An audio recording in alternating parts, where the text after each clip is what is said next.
बिस्मिल्लाहिर्रहमानिर्रहीम। अस्सलाम वालेकुम।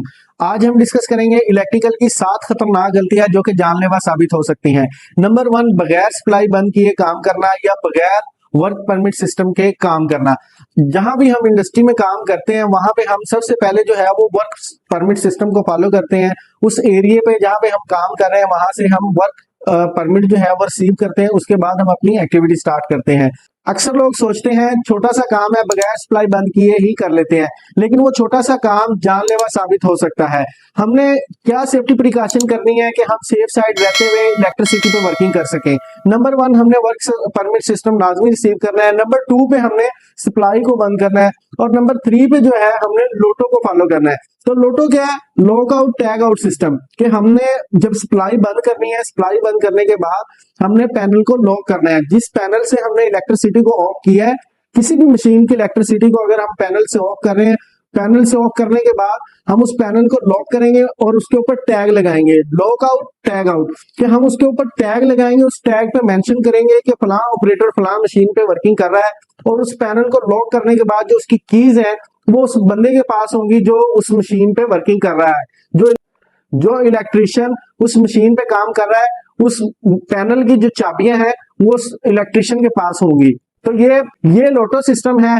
इसमें हम लोटो करने के बाद टेस्टिंग लाजमी करते हैं कि हमने जिस मशीन की सप्लाई को बंद किया है वो मशीन हमने चला कर देखनी है कि उस मशीन में अब करंट तो नहीं आ रहा। वो हम कैसे चेक कर सकते हैं कि उस मशीन को ऑपरेट करेंगे? अगर वो मशीन चल जाती है तो इसका मतलब हमने जो पैनल से मशीन बंद की है वो हमने गलती से कोई और मशीन बंद कर दी है।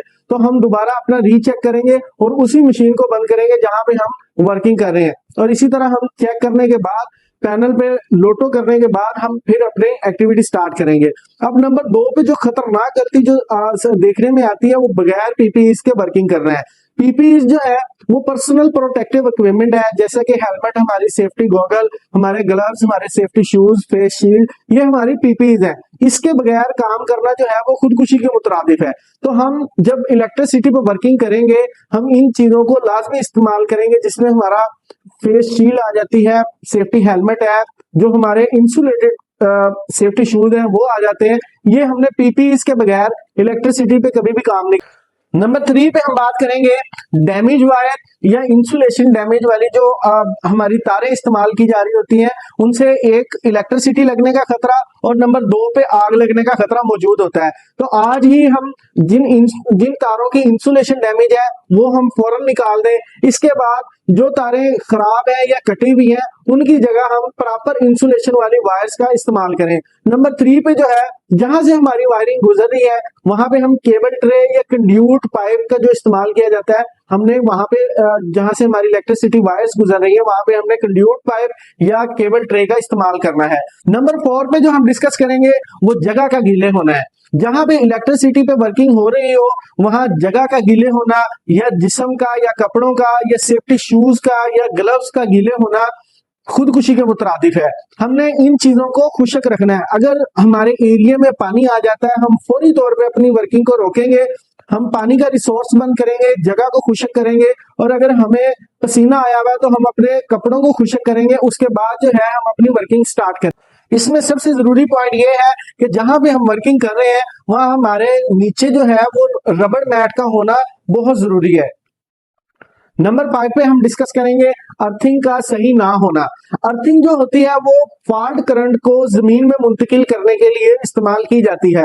अगर अर्थिंग प्रॉपर तरीके से नहीं होगी तो वो अर्थिंग जो है वो काम करने वाले के जिस्म के अंदर से गुजरेगी, जिसका नतीजा जो है वो संगीन हादसा हो सकता है। इसलिए इलेक्ट्रिकल इक्विपमेंट, इलेक्ट्रिकल मशीनों की अर्थिंग का प्रॉपर होना बहुत जरूरी है, जो कि काम शुरू करने से पहले चेक की जानी चाहिए। इसके साथ साथ इलेक्ट्रिकल अप्लायंसेस पे, इलेक्ट्रिकल इक्विपमेंट पे जो अर्थिंग के लिए वायर इस्तेमाल की जाती है वो सब्ज रंग की जानी चाहिए, जिसमें पीली लाइन का इस्तेमाल किया जा रहा हो। नंबर 6 पे हम बात करेंगे कि एक ही सॉकेट को या एक्सटेंशन को ओवरलोड करना। अब इससे एरिया में क्या खतरात मौजूद होते हैं? नंबर 1 जो है वो हमारी वायर्स जो है वो पिघल सकती हैं। नंबर 2 पे जो है वो सॉकेट ही खुद ही पिघल सकती है, वो सॉकेट जो है ओवरहीट होकर वो खुद ही पिघल गई है। नंबर 3 पे हम डिस्कस करेंगे कि स्पार्किंग की वजह से उस एरिया में फायर हो सकती है जहां पे हमने एक्सटेंशन है उसको ओवरलोड किया हुआ है। इसकी सेफ्टी प्रिकॉशंस हम कुछ इस तरह से कर सकते हैं कि हम अपने लोड को कैलकुलेट करें है जो हैवी ड्यूटी इक्विपमेंट है उनके लिए हम अलग से सॉकेट्स इस्तेमाल करें, और सॉकेट्स जो है हम अपने एरिया में अच्छी क्वालिटी की इस्तेमाल करें ताकि पिघलने का खतरा और स्पार्किंग का खतरा ना रहे। लास्ट में हम नंबर 7 को डिस्कस करेंगे जो कि सेफ्टी साइन या साइन बोर्ड होते हैं। ये जस्ट साइन बोर्ड नहीं बल्कि ये जिंदगी का पैगाम होते हैं। हम इनको मजाक ना समझें, इनको इग्नोर ना करें, बल्कि इनकी सेफ्टी प्रिकॉशंस पे अमल करें। अक्सर हमने साइन बोर्ड्स लिखे देखे हैं अनऑथोराइज पीपल के, कि जहां पे अनऑथोराइज पीपल या अनऑथोराइज पर्सन का बोर्ड लगाओ वहां पे अनऑथोराइज बंदा जाना अलाउ नहीं होता, तो वहां पे ना जाया जाए। और नंबर 2 पे जो है इलेक्ट्रिकल पैनल रूम जो है उसमें बगैर ट्रेनिंग के ऐसा कोई शख्स ना दाखिल हो जिसको ट्रेनिंग नहीं है, जिसको इलेक्ट्रिकल पैनल के बारे में ट्रेनिंग नहीं दी गई, वो ऐसा शख्स जो है वो इलेक्ट्रिकल पैनल में ना दाखिल हो।